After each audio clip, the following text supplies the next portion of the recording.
Hey, I'm glad to see you again. A lot going on news. I've been listening to it. It's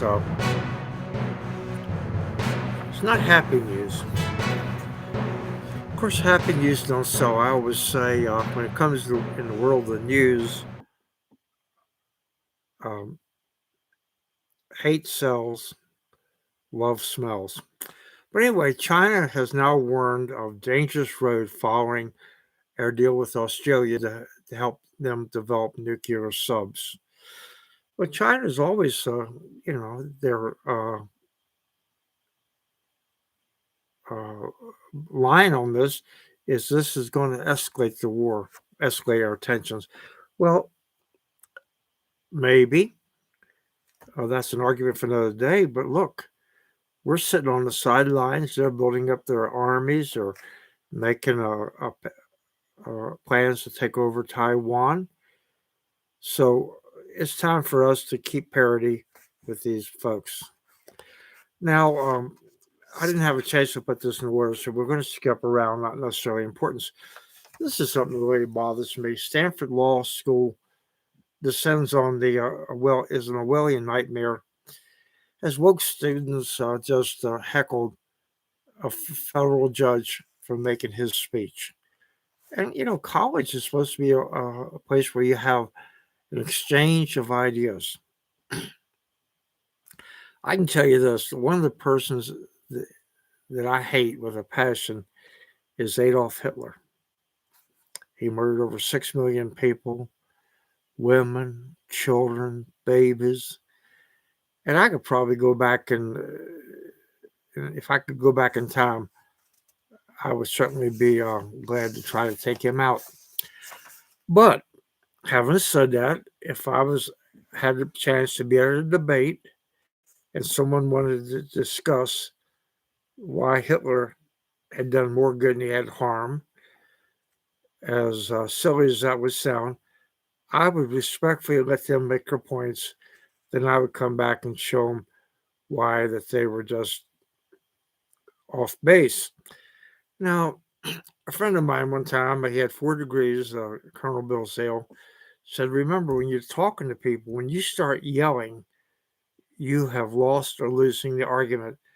So all these liberal Democrats and these college kids, when they start protesting, shouting people down, they're yelling because they cannot match facts with facts or quality opinions against quality opinions. So one way or the other, whether you let the professor talk or not, you lost. Basically, your flat tires. Okay, now California, which had a dry spell for so long, when I crossed up northern California across a lake, it was down about 40 feet. Now they got so much rain, people getting washed away, snow, and they got more coming. And we wish them the best of luck and hope there's no more loss of lives. Now, Columbia Navy seized a mystery submarine with more than a ton of cocaine and two lifeless bodies on board. And it's amazing with all that kinds of money. Of course, they can buy a fleet of submarines to deliver their goods. And we've got to find some way to get a handle on this drugs. It's stealing the minds of our young children. And plus, it's sending a lot of them to an early grave. Now, the governor of Newsom of California apparently has deeper ties to the Silicon Valley Bank than he let on. Well, you know, you don't have to be a mind reader on that one. Right away, Democrats take care of Democrats, and now the President Biden wants to um, bail these billionaires out. You're not, and I'm going to talk about that. I wrote an op article on it. It won't cost the taxpayers anything. And basically, when it comes to selling that, the president has relegated himself to nothing more than a used car salesman. He's not good at that. The bank insurance and I may use the wrong department, but I think it's Federal Deposit Insurance Corporation. Um, a bank depositor is guaranteed 200. His deposit is up to $250,000. If you go beyond that, it could break the system. Now, it wasn't too long ago, maybe 15 years ago, a bank went broke, and a husband and wife had taken all their money out a week or so before the bank went broke. They had no inside information. They just took the money out because they wanted to move or retire or something. But the judge says that's not fair. Made them put it back in the bank so they could divide it up, what was left, with the depositors. So basically, this man's life savings, he got back 10, 15, 20% on what he had taken out. Now they want to bail these banks out. And the president's spin on this, I'm not going to say it's a darn lie because I don't think he really knows what's going on. And whoever's pulling the strings, Obama, like that, they do. Which is not going to cost the taxpayers anything. The president does not, and his administration does not give the American people credit for having an ounce of sense. Okay, it's a 3-stage operation. We give these people back millions of dollars, their money. Now, if the bank insurance company goes broke, don't have the money to do all that, then they're going to have to go to Congress and seek more money. And we may not be able to print that much money if all the banks fail. So then what happens? Well, we have a depression. But, I repeat, but when America sneezes, everyone else coughs and gets a cold around the world. And so it could send us into, in my judgment, into a world depression. Then it's going to be very hard to get out. And remember, during the Franklin Delano Roosevelt, which was one of my favorite presidents,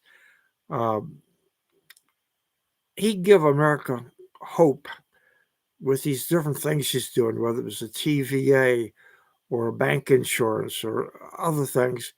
But he really never got us out of the depression.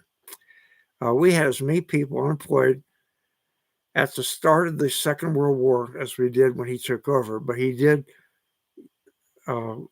make some good deals, and he did give the American people hope. And the Second World War is what brought us out of depression. Well, my Lord, we don't want another world war to get us out of a depression.